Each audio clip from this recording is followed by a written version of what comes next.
Hello guys, నేను మీ skill ట్రేడర్ని. So ఈరోజు అయితే మనం టాపిక్ వచ్చేసి ఏం చెప్పుకుంటున్నాం అంటే, ఇప్పుడు మీరు బిగినర్ ట్రేడర్కి అండ్ ఒక ఎక్స్పీరియన్స్ ట్రేడర్కి డిఫరెన్స్ ఏంటిదో చెప్తున్నా. సో మీకు ఏదో టైంపాస్ అంటున్నా కానీ నేను రియల్గా చెప్తున్నా, ఇది చాలా ఇంపార్టెంట్ టాపిక్. సో మీరు వీలైతే ఇది చాలా మొత్తం చూడండి, ఎందుకంటే ఈ ఇచ్చే వీడియో మొత్తం చూడండి, ఎందుకంటే చాలా ఇంపార్టెంట్ ఇది.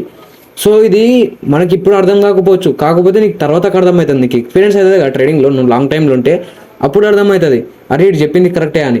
సో ఈ వీడియోని మొత్తం చూడు. సో ఫస్ట్ బిగినర్ ట్రేడర్స్ ఏం చేస్తారంటే, వాళ్ళకి నేర్పిస్తారు. ఏం నేర్పిస్తారు వాళ్ళకు? సపోర్ట్, రెసిస్టెన్స్, ట్రెండ్ లైన్, ఇవి బేసిక్స్ నేర్పిస్తారు.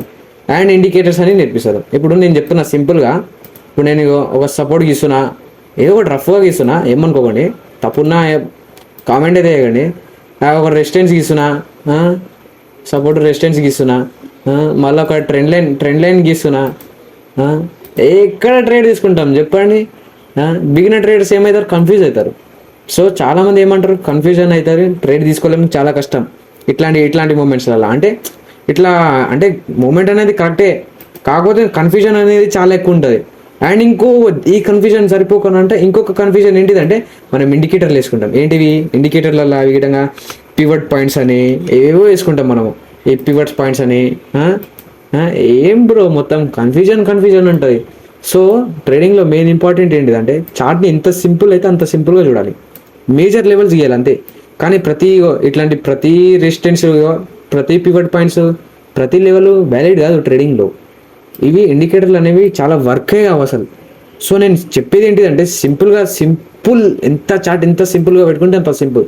ఇప్పుడు నువ్వు ఇంత గలీజ్గా గీసినావు, ఇప్పుడు ఇంత గీసినావు, ఓకే గలీజ్ అంటలేదు కానీ ఇంత గీసినావు, కన్ఫ్యూజన్ అవుతుంది. ఇప్పుడు ఇది బ్రేక్ అయింది, సరే బ్రేక్ అయింది, కొంచెం తీసుకున్నావు, మళ్ళీ హోల్డ్ చేసినావు, మళ్ళీ కొంచెం మీదికి పోతుంది. అంటే మనం ఎట్లాంటి బిగినింగ్లో పెద్ద టార్గెట్స్ని ఆశిస్తాం కదా మనం బిగినింగ్లో.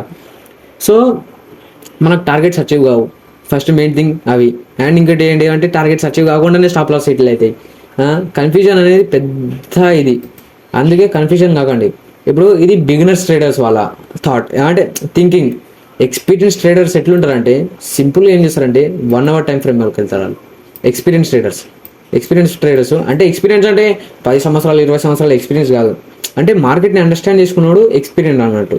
అంటే మార్కెట్ని ప్రాపర్గా అండర్స్టాండ్ చేసుకోవాలి, అది ఎక్స్పీరియన్స్. అండర్స్టాండింగ్ అనేది ఎక్స్పీరియన్స్. ఇప్పుడు మార్కెట్ ఏం చేస్తాడు, ఇప్పుడు వాడు అవర్లీ టైం ఫ్రేమ్లోకి వెళ్తాడు, మేజర్ లెవెల్ని గీస్తాడు. ఇట్లాంటి చిల్లర లెవెల్ని గీయడాడు, అంటే పనికిరానివి గీయడు. మేజర్ సపోర్ట్ లెవెల్, రెసిస్టెన్స్ లెవెల్ని గీస్తాడు. ఐడెంటిఫై చేస్తాడు ఫస్ట్. సపోర్ట్ లెవెల్ ఐడెంటిఫై చేస్తాడు. అంటే ఇప్పుడు నేను ఒక సపోర్ట్ లెవెల్ని ఐడెంటిఫై చేస్తున్నాను. ఇప్పుడు చూడండి, ఇప్పుడు నేను 1 day టైం ఫ్రేమ్లోకి వెళ్ళిన. ఫస్ట్ మేజర్ ఏంటి చూస్తున్నాను నేను. 1 day టైం ఫ్రేమ్లో ఏంటిది, ఒక ట్రెండ్ ఫామ్ అవుతుంది. హైయర్ లో ఫామ్ చేస్తుంది. సో నేను ఫస్ట్ ఏం చూస్తా, ట్రెండ్ కరెక్ట్ ఫాలో అవుతుందా లేదా అని చూస్తా, బ్రేక్అవుటా ఏమన్నా చూస్తా. ఓకే, ట్రెండ్ కరెక్టే ఫామ్ అవుతుంది. ట్రెండ్ లైన్ అయితే కరెక్ట్ అయితే ఫామ్ అవుతుంది. సో ట్రెండ్ లైన్ బ్రేక్ అయ్యే ఛాయిస్ అయితే ఇప్పుడు లేదు. సో మనం ఏం చేస్తాం, నెక్స్ట్ అవర్లీ టైం ఫ్రేమ్లోకి వెళ్తాం. అవర్లీ టైం ఫ్రేమ్లో రెసిస్టెన్స్ లెవెల్ ఉంటుందో అది ఐడెంటిఫై చేయాలి. సపోర్ట్ లేదా రెసిస్టెన్స్ లెవెల్ అవి ఐడెంటిఫై చేయాలి, మేజర్గా అవి ఐడెంటిఫై చేయాలి. ఇప్పుడు మార్కెట్ ఈరోజు ఈడ క్లోజింగ్ అయింది. సో నెక్స్ట్ డే నేను సైడ్ వేసే ఓపెన్ అయితే నా ఒపీనియన్ అనుకోండి. ఓపెన్ అవుతుందో కాదో తర్వాత విషయం, అది నా ఒపీనియన్. ఇప్పుడు నేను ట్రేడ్ చేస్తున్నా. సో నేను ఫస్ట్ ఏం చేస్తా, మేజర్ సపోర్ట్ లెవెల్ని ఐడెంటిఫై చేస్తాను. ఇప్పుడు ప్రీవియస్లో ఈడొక సపోర్ట్ లెవెల్ ఐడెంటిఫై అవుతుంది. ఈ లెవెల్ని నేను ఏం చేస్తాను, మార్క్ వేసుకుంటా. ఈ లెవెల్ని అంటే ఎట్లా అంటే, ఇప్పుడు ఈడొకసారి మల్టిపుల్ టైమ్స్ ఈ లైన్ నుంచి మార్కెట్ అనేది అప్ సైడ్కి వెళ్ళింది. కాకపోతే ఈడొక బ్రేక్అవుట్ ఇచ్చింది, కాకపోతే ఫేక్ బ్రేక్అవుట్ అది. సో ఇట్లా మళ్ళీ మార్కెట్ అనేది కంటిన్యూ అయింది. కానీ ఈ లెవెల్ని రియల్గా బ్రేక్అవుట్ ఇస్తే చాలా ఫాల్ ఇస్తుంది. అంటే ఇది మేజర్ లెవెల్ అన్నట్టు. ఇది మేజర్ లెవెల్. మల్టిపుల్ టైమ్స్ నుంచి బయింగ్ అయింది, మల్టిపుల్ టైమ్స్ సెల్లింగ్ అయింది. అంటే ఇది చాలాసార్లు సపోర్ట్ లాగా వర్క్ అయింది ఈ లెవెల్, అండ్ రెసిస్టెన్స్ లాగా కూడా వర్క్ అయింది. అంటే ఇది మేజర్ లెవెల్ అన్నట్టు. సో ఈ మేజర్ లెవెల్ని నేను గీసుకుంటా 1 hour టైం ఫ్రేమ్లో. సింపుల్గా 5 minutesలోకి వెళ్తా. 5 minutesలోకి వెళ్ళి ఏం చూస్తానంటే, మెయిన్గా క్యాండిల్స్ యొక్క స్ట్రక్చర్ చూస్తా. క్యాండిల్స్ ఎట్లా ఫామ్ అవుతున్నాయి, ఏంది కథ, అది చూడాలి మెయిన్గా. అంటే క్యాండిల్స్ని బయర్స్ ఎక్కువ డామినేషన్ ఉన్నారా, సెల్లర్స్ ఎక్కువ డామినేషన్ ఉన్నారా, క్యాండిల్స్ని చూస్తే అర్థమైపోతుంది. అది చూడాలి మెయిన్గా. అది చూసిన తర్వాతకు ఇప్పుడు ట్రాప్ ఓవర్ అవుతుందో అది చూడాలి, అంతే సింపుల్గా. ఇప్పుడు చెప్పండి, ఇప్పుడు ఇది సింపుల్గా అంటే ఇప్పుడు మీకు ఇది సింపుల్గా అనిపిస్తుందా, లేకపోతే ఇందాక చెప్పింది ఫస్ట్ సెల్లర్స్ అంటే బిగినర్స్ చెప్పింది సింపుల్గా ఉందో కామెంట్ చేయండి. అది నేను చెప్తా. దాన్ని బట్టి మీరు అంటే మంచి అండర్స్టాండింగ్లో ఉన్నారా లేదా అని నేను చెప్తా. సింపుల్గా ఉండడం అంటే మార్కెట్ని ఎంత సింపుల్గా అనలైజ్ చేసుకుంటే అంత మంచిది తెలుసా. ఇది ఎక్స్పీరియన్స్ ట్రేడర్స్ వల్ల అంటే పెద్ద పెద్ద ఆపరేటర్స్ వల్ల చెప్తున్నా. ఎందుకంటే మనకు నేర్పిస్తారు ఏం నేర్పిస్తారు, మ్యాక్సిమం పెద్ద వేరే యూట్యూబర్స్ ఏం నేర్పిస్తారు, సపోర్ట్ రెసిస్టెన్స్ ట్రెండ్ లైన్. కానీ దాని ఇంకా ఉన్నాయి ఎందుకు నేర్పిస్తారు అది, దాని ఇంకా లాజిక్ ఏంటిది అది ఎవరు చెప్పడు అది. సో నేనైతే మొత్తం చెప్తున్నా, యాస్టీస్ ఉన్నది చెప్తున్నా, తెలుగులో రియాలిటీ చెప్తున్నా. ఎందుకంటే నేను పెద్దగా మీ నుంచి ఎక్కువ ఆశించాను, నేనేమైనా కోర్స్ అమ్ముతలేను ఏం అమ్ముతలేను.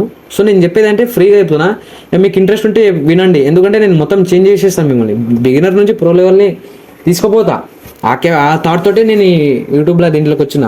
సో మీ సపోర్ట్ తోటే నేను ఇంకా పైకి ఎదగాలి. సో మీరైతే సపోర్ట్ చేయండి. ఇది ఒక సింపుల్ అండ్ అంటే బిగినర్కి ప్రో ట్రేడర్ ఎక్స్పీరియన్స్ ట్రేడర్కి డిఫరెన్స్. వాడు బిగినర్ ఏంటిదంటే కన్ఫ్యూజన్ ఎక్కువ ఉంటుంది బిగినింగ్లో. సో కన్ఫ్యూజ్ కాకండి, సింపుల్గా ఏమంటారంటే నేను చేసుకుంటా, నా వల్ల అవుతుంది, ఇది సింపుల్గా ఆలోచించడం అనుకో ఈజీగా అయిపోతుంది ట్రేడ్ అనేది, సింపుల్ ట్రేడ్స్ అనేటివి. సో ఈ రోజుకైతే ఇద్దే. ఏ మోటివేషన్ అనుకుంటారా ఏమని అనుకుంటారా అంటే మీ ఇష్టం. ఇక నేనైతే ఏం చెప్తున్నానంటే మెయిన్ థింగ్ కన్ఫ్యూజన్ అనేది ఉండదు మార్కెట్లో, అండ్ సింపుల్ ఉండాలి. ఎనలైజ్ చేసేది కూడా సింపుల్గా ఉండాలి. మరి ఎనలైజ్ బదులు ప్యారలైజ్ చేశారు మార్కెట్ని. ఎనలైజ్ చేయండి అంటే సింపుల్గా ఉండాలి అది ఇయటంగా, నీకు అర్థమయ్యేటట్టు, నువ్వు కన్ఫ్యూజ్ కావద్దు మెయిన్ థింగ్. సరే నువ్వు ఎన్నైనా తీసుకో వద్దంటలేను, కానీ కన్ఫ్యూజన్ కావద్దు మెయిన్ థింగ్. చిన్న దానికి కన్ఫ్యూజన్ కావద్దు. మార్కెట్లో ఎక్కువసేపు ఉండాలి, మనం ఎక్కువ రోజులు ఉండాలి, అది మెయిన్ థాట్. అది పెట్టుకొని వర్క్ చేయి మార్కెట్లో, అంతే. దట్స్ ఇట్ ఈ రోజుకైతే ఇదే. సో నేను ఇంకా మంచి కంటెంట్ తోటి నేను ముందుకు వస్తాను. అండ్ మీకు ఏమైనా డౌట్స్ అండ్ మీకు ఏమైనా టాపిక్స్ కావాలంటే కామెంట్ చేయండి. ఎవరు కామెంట్ ఏం చేస్తలేరు, కామెంట్ చేయండి. ఇప్పటికైతే సరే, ఛానల్ని అయితే సబ్స్క్రైబ్ చేసుకొని బెల్ ఐకాన్ అయితే గట్టిగా కొట్టేసేయండి.